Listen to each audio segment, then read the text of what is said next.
जय हिंद छात्रों। आज हम लोग पढ़ेंगे 12.3 है ना। क्वेश्चन नंबर कितना? 5। क्वेश्चन नंबर 5 में कहता है कि भुजा 4 सेंटीमीटर वाले एक वर्ग के प्रत्येक कोने पर 1 सेंटीमीटर त्रिज्या वाले वृत्त का 1/4 काटा जाता है, तो बीच में 2 सेंटीमीटर व्यास वाला एक वृत्त भी काटा जाता है, जैसा कि आकृति 12.23 में दर्शाया गया है। तो वर्ग के शेष भाग का क्षेत्रफल आपको निकालना है। ठीक है, यहाँ फिगर बना हुआ है। आकृति 12 कितना है? 23। एक क्या है? वर्ग है जिसके चारों कोना पे चतुर्थांश को काटा जाता है, साथ ही बीच में एक वृत्त है, इसको भी काट करके निकाल लिया जाता है। ठीक है, अब हम लोगों को निकालना है जो शेष भाग है, काटने के बाद जो बचा हुआ भाग है उसका क्षेत्रफल। तो काटने के बाद बचा हुआ भाग क्या है? यही जो कलर किया हुआ है, छायांकित भाग। क्वेश्चन नंबर कितना है? 5। ध्यान से देखना।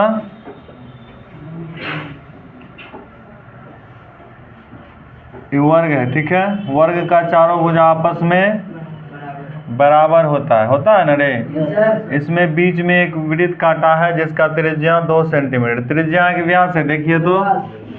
और चारों कोना पे 1/1 चतुर्थांश को काट करके निकाला है। नहीं, जैसे अगर हम इसको पूरा वृत्त करते हैं, ठीक है, तो ये पूरा वृत्त का एक ही हिस्सा है ना। अगर इसको 4 भाग में बांटा तो 1/4, इसीलिए इसको हम लोग चतुर्थांश बोलेंगे। त्रिज्यखंड भी बोलेंगे तो चलेगा। और थीटा का वैल्यू हम 90 डिग्री लिख देंगे, क्योंकि वर्ग में जो कोण होता है ना वह 90 डिग्री का होता है, प्रत्येक कोण नहीं होता है। इसका त्रिज्या दिया हुआ है, व्यास दिया हुआ है, व्यास दिया हुआ है। ठीक है, तो ध्यान देना, समझ में आएगा, सबको आएगा। तो लिखेंगे क्या? वर्ग की भुजा। वर्ग का भुजा क्या है? 4 सेंटीमीटर। घेर लो, घेरेगा तो 4 सेंटीमीटर है। ठीक है, अब हमको क्या करना है? वर्ग का भुजा पता है, चतुर्थांश है ना। चतुर्थांश का आर कितना है? 1 सेंटीमीटर। और बीच में एक वृत्त है, वृत्त का डी क्या है? 2 सेंटीमीटर है। वृत्त का डी कितना है? 2 सेंटीमीटर है ना। तो इंक इसमें डालो। वृत्त का डी दे दिया 2 सेंटीमीटर, तो आर बराबर क्या होता है? d/2। तो 2/2 कट जाएगा, तो इसका भी त्रिज्या हो गया 1 सेंटीमीटर।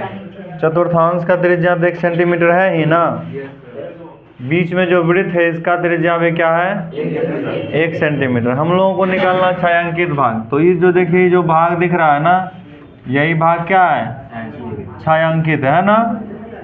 तो छायांकित भाग का क्षेत्रफल हम लोग क्या निकाल सकते हैं?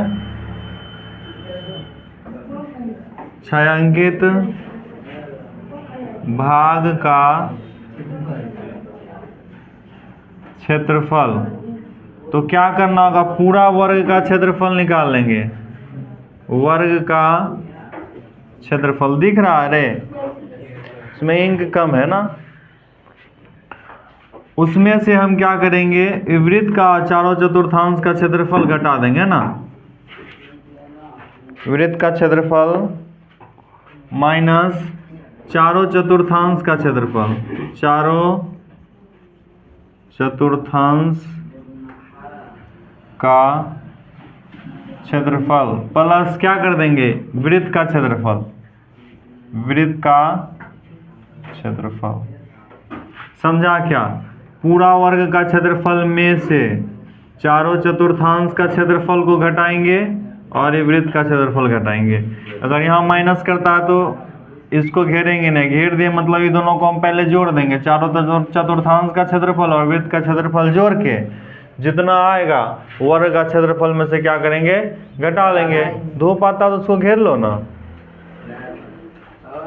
अब वर्ग का क्षेत्रफल क्या होता है? भुजा स्क्वायर। क्या होता है? भुजा।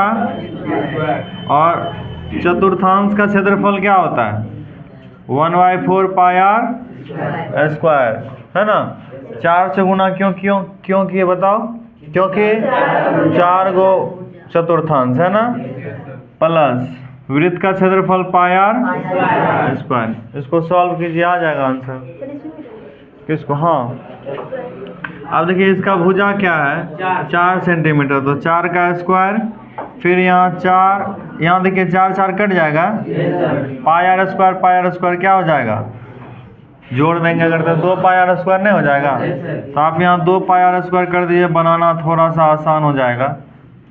और नहीं तो दोनों को बनाएंगे, पाई आर को कॉमन लेंगे, सब तो मिलिए ना रहा है, जोड़े तो जोड़ देंगे, कॉमन नहीं लेंगे। 4 का स्क्वायर हो गया 16, फिर 2 पाई का वैल्यू 22/7, आर कितना है 1, तो हो जाएगा कितना 16 माइनस 22 दूना 44/7, आ रहा है ना नीचे तक। अब 1 नीचे कुछ नहीं तो चलिए 7 हो जाएगा एलसीएम, 7 से विभाजित हुआ 16 को 7 से गुना करेंगे कितना होगा 16 से 112, तो हम लोग यहाँ क्या लिखेंगे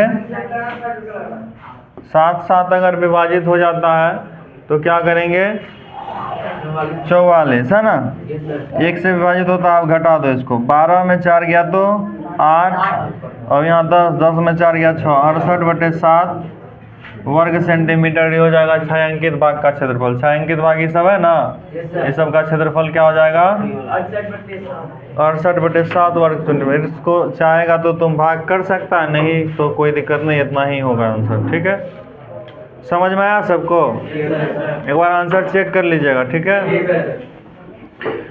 अगला हिसाब पढ़िए। तुम लोग को हिसाब लिखने में कोई दिक्कत नहीं होता है, मतलब घर जाके जो उतारता है तो। आगे एक वृत्ताकार मेजपोश है, एक वृत्ताकार मेजपोश है, तो जिसकी त्रिज्या 32 सेंटीमीटर है, बीच में एक समबाहु त्रिभुज ABC छोड़ते हुए डिजाइन बना हुआ है, जैसा कि आकृति 12.24 में दिखाया गया। इस छायांकित भाग का क्षेत्रफल, ये देखो वृत्त है, देखो इधर ये वृत्त है, वृत्त के अंदर एक समबाहु त्रिभुज बना दिया, ठीक है, वृत्त के अंदर एक समबाहु त्रिभुज बना दिया है। अब हम लोगों को क्या करना, छायांकित भाग का क्षेत्रफल निकालना, ठीक है। तो मेज को समझते हैं ना, वही जो टेबल वाला चादर होता है उस पर डिजाइन बना हुआ है। वृत्त है, इस पे एक समबाहु त्रिभुज है, समबाहु त्रिभुज जिसकी तीनों भुजा आपस में बराबर हो।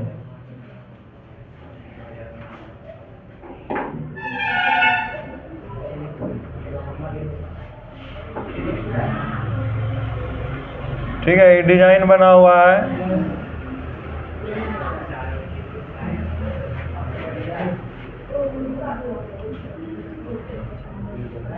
ठीक है, क्वेश्चन नंबर कितना था 5, यहाँ होगा 6। एक्सरसाइज कितना आ रहा है 12.3।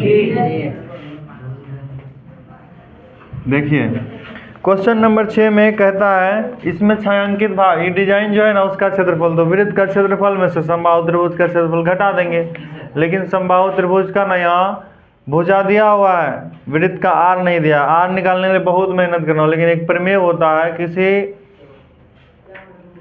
समबाहु त्रिभुज के परिगत अगर कोई वृत्त बना उसकी त्रिज्या r√3 होता है। ठीक है, निकालने के बाद मतलब बहुत सारा सॉल्व करने के बाद r√3 कर देंगे ना, क्या वृत्त का दिया है तो उसका भुजा निकालेंगे। अभी बनाते हैं, बन जाएगा। देखिए लिखेंगे क्या, एक वृत्ताकार मेजपोश जिसकी त्रिज्या 32 सेंटीमीटर, तो वृत्ताकार मेजपोश की त्रिज्या 32 सेंटीमीटर, कितना सेंटीमीटर 32 सेंटीमीटर। ठीक है, इसको तुम लोग लिख लेगा ना, इसको मिटा देते हैं। ठीक है, अब इसमें समबाहु त्रिभुज की भुजा, समबाहु त्रिभुज की भुजा अगर निकालना हो तो r√3 होता है। कब होता है r√3? जब कोई वृत्त के अंतर्गत ठीक है। किसी वृत्त के अंतर्गत समबाहु त्रिभुज बना हुआ रहे तो समबाहु त्रिभुज की भुजा r√3 होता है। r√3 याद रखिएगा, ठीक है। परिमेय टाइप का होता है। किसी समबाहु त्रिभुज के अंतर्गत अगर नहीं, किसी वृत्त के अंतर्गत एक समबाहु त्रिभुज बना तो समबाहु त्रिभुज की भुजा r√3 होता है। तो r कितना है, 32 है ना, उसका तो 32√3 मीटर हो जाएगा, होगा। अब हम डिजाइन का, अच्छा सेंटीमीटर है तो सेंटीमीटर होगा। अब हम लोगों को क्या निकालना, डिजाइन का क्षेत्रफल है ना। डिजाइन का क्षेत्रफल बराबर वृत्त का क्षेत्रफल माइनस समबाहु त्रिभुज का क्षेत्रफल, माइनस समबाहु त्रिभुज का क्षेत्रफल, है ना। तो वृत्त का क्षेत्रफल क्या है, 32 सेंटीमीटर, है ना। नहीं, वृत्त की त्रिज्या 32 सेंटीमीटर, है ना।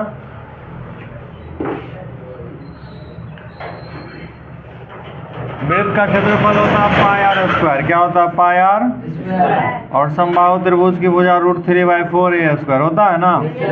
तो पाई का वैल्यू क्या है, दिया हुआ क्या किताब में, नहीं दिया तो हम लोग लेंगे 22/7। आर कितना है, 32, फिर आर स्क्वायर है तो 32 लिख देंगे। √3 का भी वैल्यू नहीं है। अच्छा, √3 सॉल्व क्या है आंसर जो दिया है, ए का वैल्यू कितना, ए मतलब यहाँ क्या, समबाहु त्रिभुज की भुजा, तो 32√3 है, 32√3। और यहाँ भी हम लिखेंगे 32√3, 2 बार लिख देंगे ना, स्क्वायर 2 बार नहीं लिखेंगे।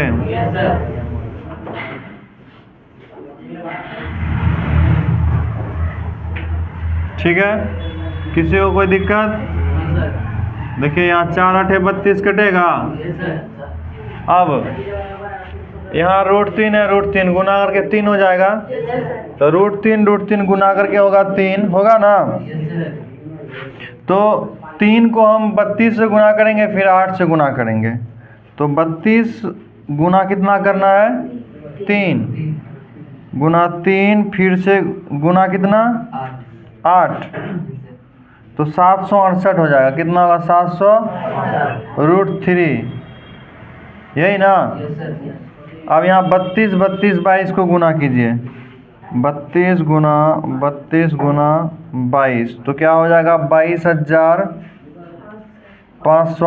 22,568/7,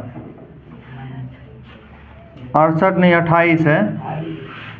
यही आंसर के आगे सॉल्व किया हुआ है, रूट में आ गया था यहाँ, इसीलिए इसको छोड़ दिया गया।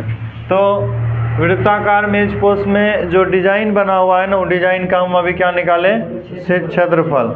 इसको अगर हम बेसिक तरीके से बनाए, जैसे आर निकालेंगे तो बहुत बड़ा बनेगा, लगभग दोनों बोर्ड पूरा भर जाएगा, समझे। तो आप याद रखिएगा कि किसी वृत्त के अंतर्गत बने समबाहु त्रिभुज का भुजा r√3 होता है। क्या होता है, r√3। और जब इतना याद रहेगा तो फिर आसानी से बन जाएगा। कितना छोटा बन गया ना, और सब जगह देखना हिसाब बहुत बड़ा बड़ा बनाया हुआ होगा। अगला सवाल पढ़िए, आगे क्या, क्वेश्चन नंबर कितना, 7। एक आकृति 12.25 में ABCD भुजा 14 सेंटीमीटर वाला एक वर्ग है। ABCD को केंद्र मानकर 4 वृत्त इस प्रकार खींचे गए कि प्रत्येक वृत्त 3 शेष वृत्तों को 2 वृत्तों के बाह्य रूप में स्पर्श करता है। छायांकित भाग का क्षेत्रफल ज्ञात कीजिए। यहाँ 12.25 चित्र बनाया है ना। तो देखिएगा ध्यान से, सिर्फ बड़ा दिखने में लगता है नहीं। क्वेश्चन नंबर कितना है, क्वेश्चन नंबर 7। यहाँ एक वृत्त बना दिया, दूसरा वृत्त यहाँ, तीसरा यहाँ, चौथा यहाँ बनाया, ठीक है।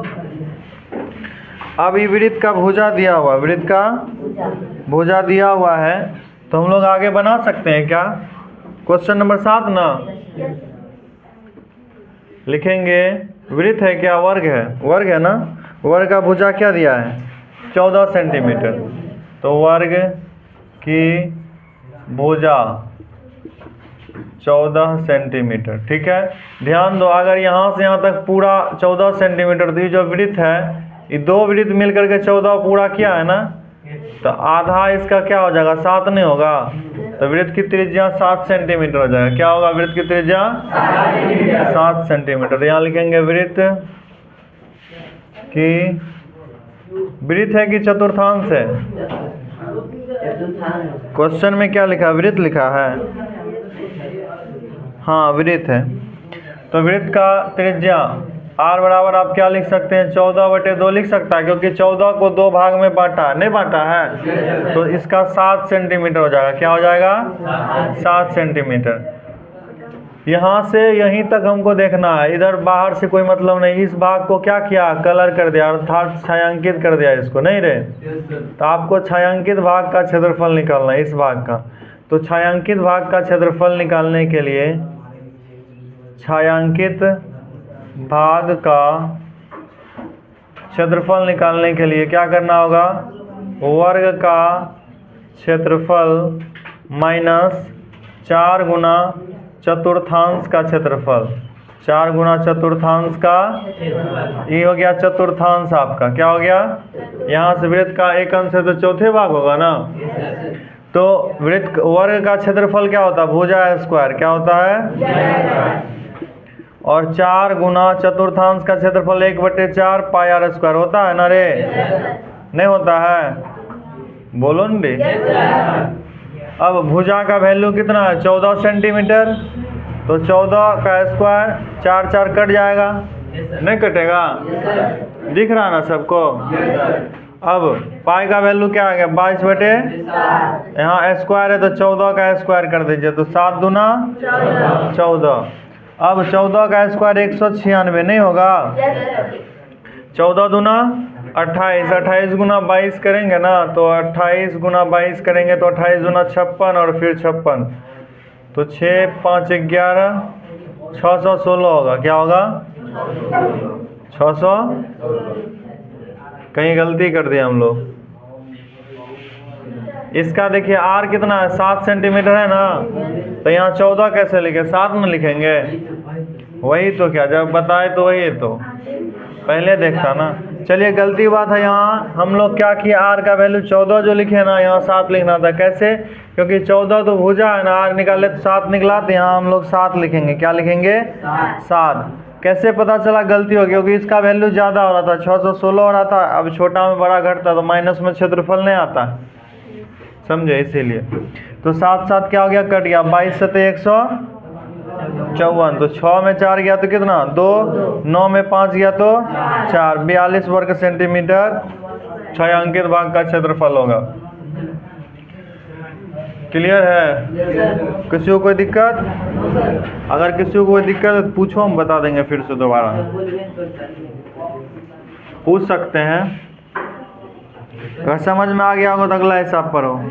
आकृति 12.26, यहाँ देखिए, इसमें आपको क्या करना है, ये रास्ता है, ठीक है, ये रास्ता है, इसका क्षेत्रफल निकालना थोड़ा बड़ा बनेगा, क्योंकि डबल हिसाब को एक साथ मिला दिया है, ठीक है।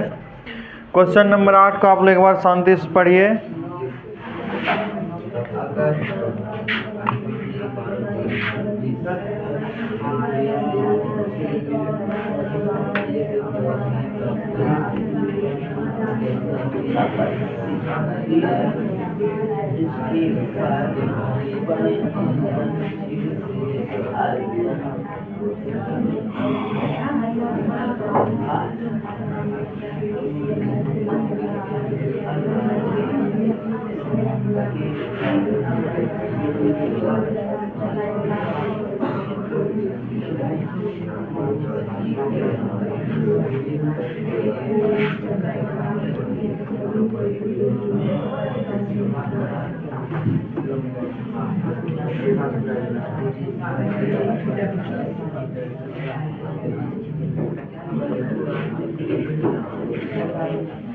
पढ़ लिया ना, पढ़ लिया? क्या हुआ रोशन, ध्यान कहीं और है तुम्हारा, इसलिए पूछ। देखिए आकृति 12.26 में दौड़ने का एक पथ है। तुम लोगों को काम नहीं, कभी खींचता है कभी मोड़ता है, हाँ तो सीधा कर दो उसको, जैसे रहना चाहिए वैसे कर दो। अब देखिए पथ बना है। अब इसका बायां और दायां सिरा क्या अर्धवृत्ताकार है, बायां और दायां सिरा क्या है अर्धवृत्ताकार। दोनों आंतरिक समांतर रेखाओं के बीच 60 मीटर की दूरी है तथा इसमें प्रत्येक रेखाखंड 106 मीटर लंबा है। यदि पथ 10 मीटर चौड़ा है तो पथ के आंतरिक किनारों के अनुदिश पूरा चक्कर लगाने में तय दूरी और पथ का क्षेत्रफल ज्ञात कीजिए। हिसाब बड़ा बनेगा, ठीक है। थोड़ा सा ध्यान दीजिएगा, समझ में भी आएगा पूरा। तुम लोग पढ़ ही लिया है ना सवाल। क्वेश्चन नंबर कितना है 8। इस तरीका से कौन था, कुछ हुआ था क्या उधर, स्लाइड आया तो हाँ, ये ऐसा फिगर बना है ना, किताब में बना है, देख लो सब। ऐसा एगो मिठाई होता ना रे, आता है ना वाइट वाला, काला वाला भी रहता है ऐसा। सही, ठीक है, ऐसा फिगर है, ठीक है। किताब के जैसा पूरा नहीं बना, लेकिन जैसा भी बना ध्यान दीजिएगा। इसमें क्या कहता है, इसका लंबाई चौड़ाई को ना पहले समझो, बदमाशी नहीं करो। रेखाखंड 106 मीटर लंबा है। कितना मीटर लंबा है? यहाँ से यहाँ तक का दूरी 106 मीटर है।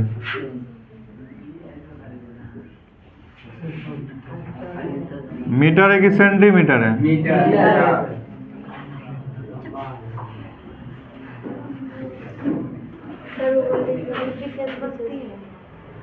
पढ़ने आया है ना, बदमाशी मत करो। 106 106 106 और 106।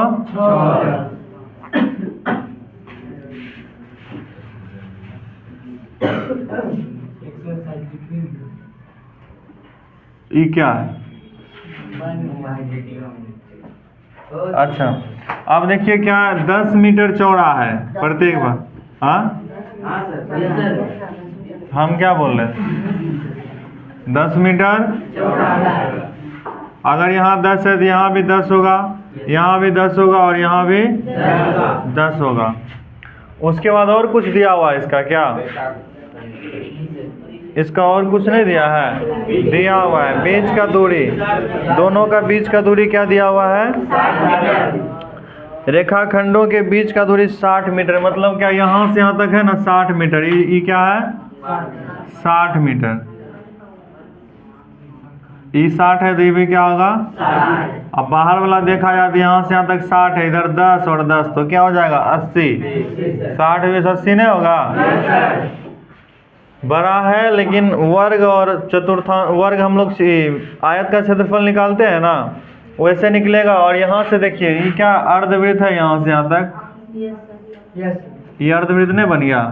एक बड़ा वाला अर्धवृत्त और एक छोटा वाला अर्धवृत्त, ठीक है। इसमें 1 नंबर में आपको कहता है कि पथ के आंतरिक किनारों के अनुदिश पूरा चक्कर लगाने में तय दूरी क्या होगा? क्या आएगा वैसे हम समझ में? कभी समझ पाएगा? बैठ के मुस्कुरा रहा है, यहाँ क्लास में बैठ के कुछ याद करके खुश होगा तो होगा। अभिषेक को बोल रहे हैं, देखिए लिखेंगे क्या, रेखाखंड, ये सब लिखना उतना जरूरी नहीं, सीधा सीधा बना सकते थे हम लोग, लेकिन लिख देते हैं। रेखाखंड की लंबाई 10 सेंटीमीटर है ना। अगर देखा जाए तो यहाँ से यहाँ तक क्या हो रहा है, आयताकार भाग नहीं हो रहा है। आयत का लंबाई भी हम 106 सेंटीमीटर लिख सकते हैं। क्या लिख सकते हैं? सेंटीमीटर की मीटर है? मीटर। इसका चौड़ाई क्या है? 10 सेंटीमीटर। अब देखो ये क्या है, वृत्ताकार भाग या अर्धवृत्ताकार भाग।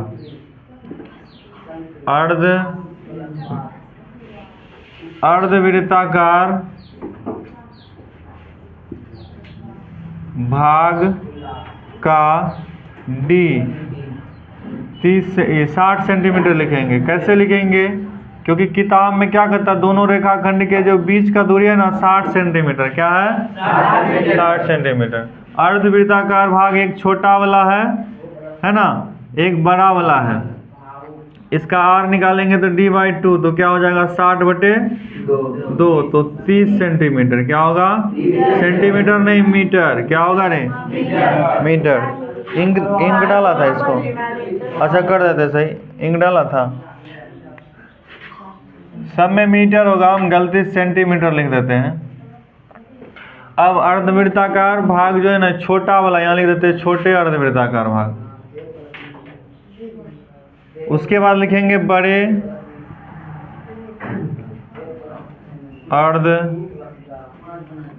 अर्धवृत्ताकार भाग का D। क्षेत्रफल कैसे निकालेंगे? अभी पहले उसका माप पता ही नहीं है तो कैसे होगा? यहाँ से यहाँ तक अगर आप 60 दिया, छोटा वाला का दिया है ना, इधर 10 बड़ा और इधर 10 बड़ा, तो 60 10 70 और 10 80। किताब में आपका नहीं दिया, 80 कैसे निकला समझे? किसी को कोई डाउट है? मीटर में होगा, सेंटीमीटर लिखने का आदत है, बार बार हम सेंटीमीटर लिख देते हैं। अगर आपको D पता हो गया तो R निकाल देंगे, R बराबर D/2, तो 80/2, तो क्या होगा 40 सेंटीमीटर। ओहो, मीटर। क्या होगा? मीटर। ज़्यादा खुश होने का जरूरी नहीं होता, गलती सबसे, लेकिन मेरा गलती दूसरे बार बार हो रहा है ना, जानबूझ के गलती हो रहा। यहाँ देखिए, आपको सब चीज़ पता हो गया। रेखाखंड की लंबाई, ये जो रेखाखंड है आयताकार भाग का लंबाई हो गया 106 और चौड़ाई हो गया 10। इसमें 2-3 को फिगर बना, एक आयत बना, एक बड़ा अर्धवृत्त बना, एक छोटा अर्धवृत्त बना ना। अब यहाँ तक किसी को कोई दिक्कत है? यहाँ नहीं है तो आगे भी नहीं होगा, इतना ही समझना जरूरी था।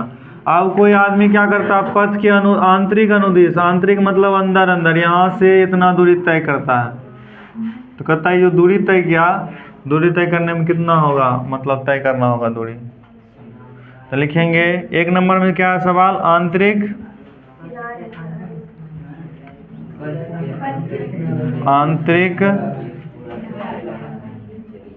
बोलो ना रे, आंतरिक पथ के अनुदिश।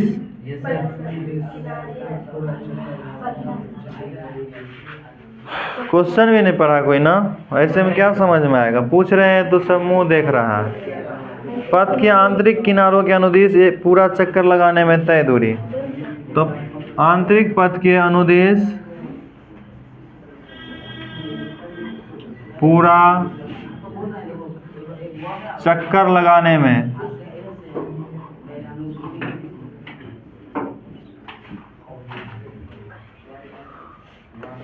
तय दूरी,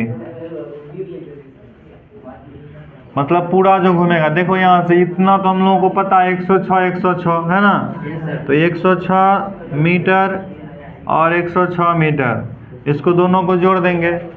अरे कोई भी आदमी अगर चक्कर लगाए तो 106 तय करेगा ना, साथ ही साथ ये दूरी तय करेगा और ये दूरी तय करेगा ना।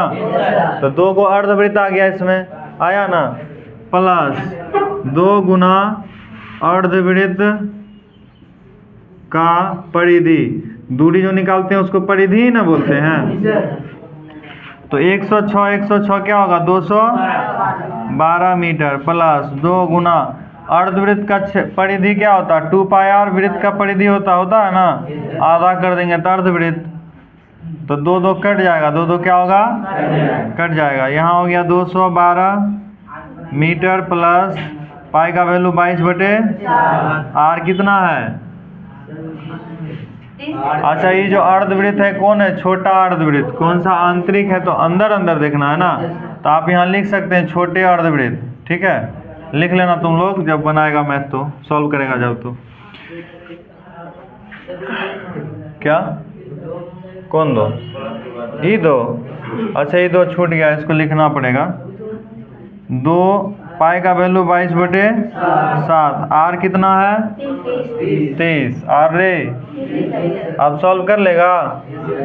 212 प्लस क्या, किसी से तो कोई कटेगा नहीं, 30 दूना क्या हो जाएगा 60, तो 2 छके 12, 2 छक 12 1 13, 1320/7। अब यहाँ कुछ नहीं तो एक भिन्न का जोड़ बना दीजिए। इसका एलसीएम निकालेंगे तो 7 होगा। अच्छा यहाँ गुना सही किए, 2 गुना 22 तो क्या होगा 44। 44 गुना कितना है रे 30, तो 44 गुना 30 हो जाएगा 1320। जब इसका हम एलसीएम निकाले तो 7, इसको विभाजित किए 7 से हुआ, तो 212 को 7 से गुना करेंगे। 212 को क्या करेंगे 7 से गुना, तो हो जाएगा 1484। 1400 प्लस ये 1 से विभाजित होगा, 1 से गुना करेंगे तो 1320। 1320 अब 1320 में हम लोग क्या जोड़ेंगे 1484 में 1320 को क्या कर देंगे जोड़ देंगे, तो हो जाएगा 2804/7। अगर इसको भाग करना है तो कर दो, नहीं भी करेंगे तो कोई दिक्कत नहीं, यही होगा आंसर। ठीक है, भाग करना अगर है इसको तो 7 से, तो हो जाएगा क्या 400.57 वर्ग मीटर। क्या हो जाएगा, क्या आंसर बटे में कि दशमलव में है? हाँ, तो क्षेत्रफल का ऐसा ही मात्रक वर्ग होता है ना। यहाँ हम लोग क्षेत्रफल नहीं निकाले, दूरी निकाले, तो यहाँ मीटर ही होगा, वर्ग मीटर नहीं होगा। अगर क्षेत्रफल रहता तब वहाँ वर्ग देते। आयतन का घन मीटर क्या होता है, आयतन का ऐसा ही मात्रक घन मीटर होता है ना। तो वहाँ हम लोग क्या करते हैं 3 पावर लिखते हैं, क्यों लिखते हैं, तब घन मीटर हो जाएगा। समझ में आया बात? ये तो था 1 नंबर। 1 नंबर समझ में आ गया बढ़िया से। इसी में 2 नंबर है, रास्ते का क्षेत्रफल ज्ञात करना है ना। हाँ, तो पथ और रास्ता अलग होता है क्या? हम बोले रास्ते का क्षेत्रफल निकालना, तो तुम लोग बोला नहीं पथ का निकालना। ठीक है, पथे का क्षेत्रफल निकाल लेते हैं। ठीक है, 2 नंबर में किसका क्षेत्रफल, पथ का क्षेत्रफल बराबर रास्ता तो आपका ही है ना। तो यहाँ देखो एक आयत यहाँ बना, एक आयत यहाँ बना, 2 आयत का क्षेत्रफल प्लस बड़ा वाला। अगर हम वृत्त का क्षेत्रफल निकालते हैं अर्धवृत्त का, उसमें से छोटा वाला वो घटा देते तो सिर्फ यही ना बचेगा। अरे हम देखो यहाँ से यहाँ तक का पूरा निकाल ले, ये अर्धवृत्त है बड़ा वाला, और उसमें से इतना को घटा के हटा दिए, यहाँ से घटा दिए, तो बचेगा सिर्फ यही ना। आपका रास्ता यही है ना। तो लिखेंगे हम 2 गुना आयत का क्षेत्रफल, 2 गुना आयत का क्षेत्रफल प्लस 2 गुना, क्योंकि इस दोनों साइड होगा, देखो यहाँ बड़ा अर्धवृत्त और छोटा, तो इस साइड भी है ना। तो लिखेंगे क्या बड़े अर्धवृत्त का क्षेत्रफल, थोड़ा सा इधर करना होगा 2, अच्छा जोड़ना होगा घटाना होगा, जोड़ेंगे ही ना। तो 2 गुना बड़े अर्धवृत्त का क्षेत्रफल माइनस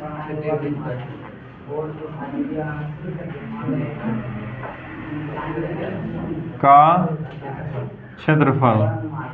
यहाँ घटाना पड़ेगा, घटाना इसलिए पड़ेगा क्योंकि बड़ा का जो क्षेत्रफल निकाला उसमें छोटा घटाएंगे। सिर्फ हमको रास्ता निकालना है, सिर्फ क्या करना है रास्ता निकालना है। तो आयत का क्षेत्रफल क्या होता है 2 गुना लंबाई, नहीं 2 तो ये जो है वही लिखेंगे 2 गुना लंबाई, लंबाई गुना चौड़ाई, आयत का क्षेत्रफल माइनस 2 है बड़ा अर्धवृत्त का क्षेत्रफल क्या हो जाएगा, अच्छा यहाँ प्लस होगा बड़ा अर्धवृत्त का क्षेत्रफल। वृत्त का क्षेत्रफल क्या होता है पाई आर स्क्वायर, अर्धवृत्त का क्षेत्रफल 2 से भाग करेंगे, नहीं करेंगे तो लिखेंगे यहाँ क्या पाई आर स्क्वायर बटे 2 और फिर यहाँ पाई आर स्क्वायर बटे 2। ये बड़ा वृत्त का क्षेत्रफल और छोटा अर्धवृत्त का क्षेत्रफल। ठीक है, इसमें देखिए हम लोग 2 ठो आर निकाले थे, छोटा वाला का छोटी आर निकालेंगे, बड़ा वाला को बड़ी आर कर देंगे ताकि बनाना थोड़ा आसान होगा। ठीक है, तो 2 लंबाई का वैल्यू क्या है 106, चौड़ाई क्या है 10 प्लस 2। इसमें हम लोग देखो पाई को कॉमन ले सकते हैं क्या, पाई बाई 2 ले सकते हैं ना कॉमन, बच गया सिर्फ आर स्क्वायर और आर स्क्वायर, यहाँ 2 कट जाएगा बात समझा कॉमन कैसे लिए? यहाँ तक किसी को कोई दिक्कत हुआ? नहीं ना। अब 2 ये अलग है इधर का, गुना कर देंगे तो क्या हो जाएगा? 1060। 2 गुना 1060 प्लस पाई का वैल्यू 22/, बड़ी आर कितना है? 40 का स्क्वायर, छोटी आर तो 0 6 दूना 12, 10 दूना 20, 21। सही है, गुना सही है। प्लस 22/7, 40 का स्क्वायर 1600 और इसका 900, तो 2120 प्लस 22/7 गुना 700 बचेगा क्या? 1600 में 900 गया तो 700, ये 100 बार में कट जाएगा, तो 2120 प्लस 2200। बाहर में हल्ला नहीं करो। अब 0 0 उसके बाद 2 होगा ना रे, और 2 1 4320। ये जो क्षेत्रफल निकाल ले इसीलिए क्या लिखेंगे? वर्ग मीटर। क्षेत्रफल निकाल ले इसीलिए हम लोग क्या लिखेंगे इसको? वर्ग मीटर। क्वेश्चन नंबर कितना था? 8 है ना। अब हम लोग आगे कल देखेंगे, ठीक है? यहाँ तक सबको समझ में आ गया है? बढ़िया से, धन्यवाद।